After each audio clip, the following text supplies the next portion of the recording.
I have to admit, I was upset at first. Not upset at anyone else, upset at myself. How could I have missed something so obvious? It never occurred to me that before the heavy equipment arrived, the foundation crew would need to walk the property, lay out the string, mark the corners, prepare the site. And because the wildflowers and weeds had grown so high, they couldn't do their work. They came, they looked around, and within a few hours, they left. Foundation Day was postponed. At first, I was frustrated. We had waited years to reach this point. How could I have messed this up? But then I looked around, and what I saw changed my perspective.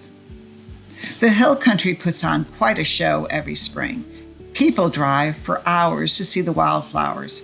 Families stop along the roadside to take pictures. Photographers chase the blooms across the countryside.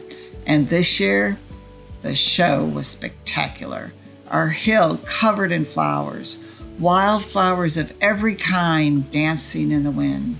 In fact, it was probably the prettiest I've ever seen since the first year we bought the property. That year, the hill was covered with bluebonnets. Then a hailstorm came and took most of them away. This year felt different. This year felt like a gift. And here we were, Foundation Day. The day I had dreamed about for years. Years of planning, years of saving, years of wondering if this hilltop home would ever become a reality. And then when the day finally arrived, it didn't happen. 5 years ago, I would have been frustrated by the delay. This year, I found myself standing among the wildflowers, wondering if I was too much in a hurry.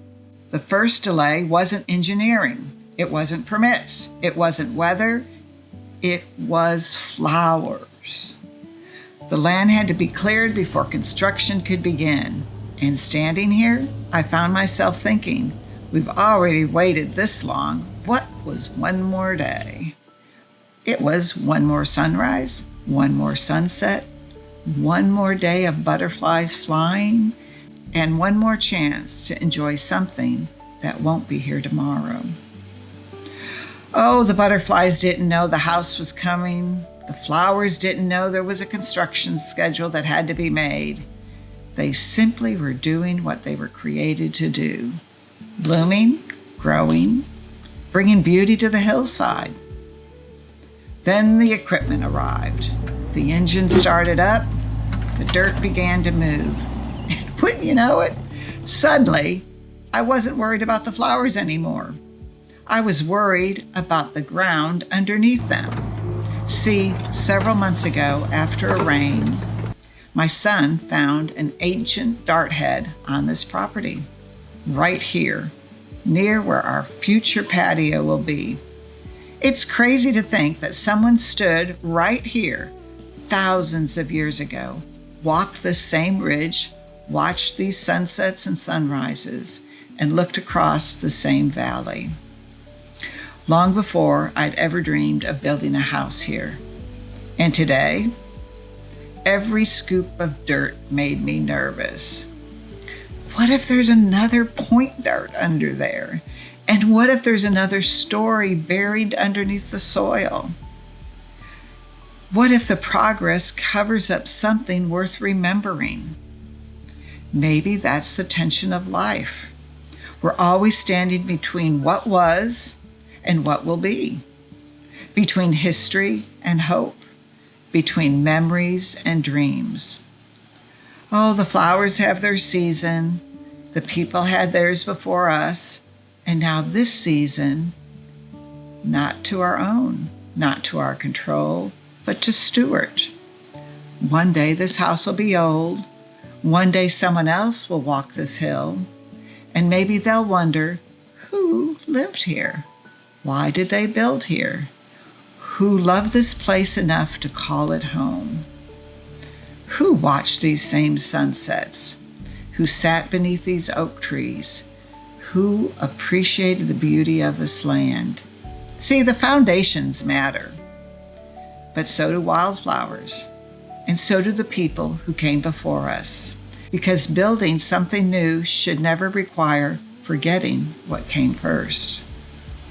In a few weeks, the concrete will come, the house will begin to take form. But today, I stopped long enough to thank the flowers, to watch the butterflies, and to wonder about the ancient dark point. And to remember that contentment isn't found when the house is finished. It is found when we learn to appreciate the season we're standing in. Contentment before completion.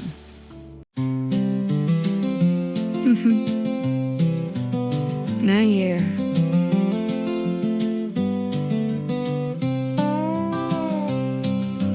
I woke up this morning, thought today's the day. The trucks were all coming to pour that slab my way.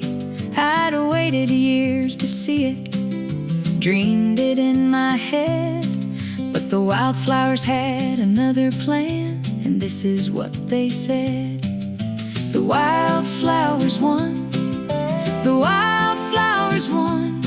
I thought I owned the schedule, but I guess I was wrong. The butterflies were laughing, the bees were humming along. I brought the house plans to the hill, but the wildflowers won.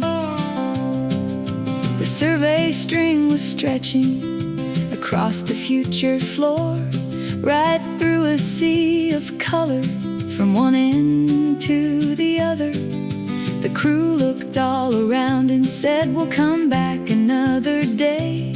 And every bloom from hill to hill seemed happy, things went their way. The wildflowers won, the wildflowers won. I thought I owned the schedule, but I guess I was wrong.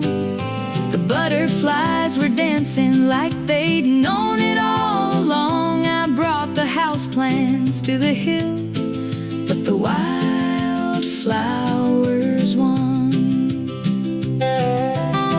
Now one day there'll be concrete and walls against the sky, but these flowers get just one season before they say goodbye.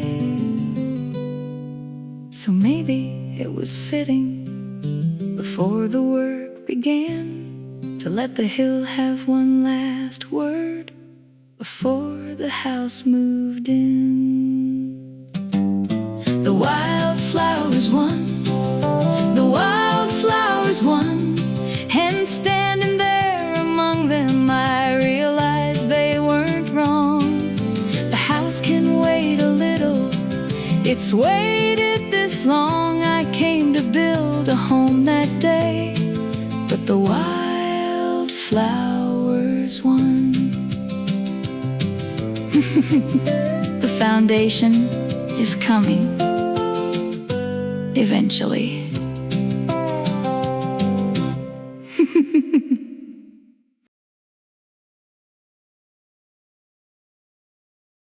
We've been waiting on a moment when it all feels right, but you don't need completion, just the start of your life.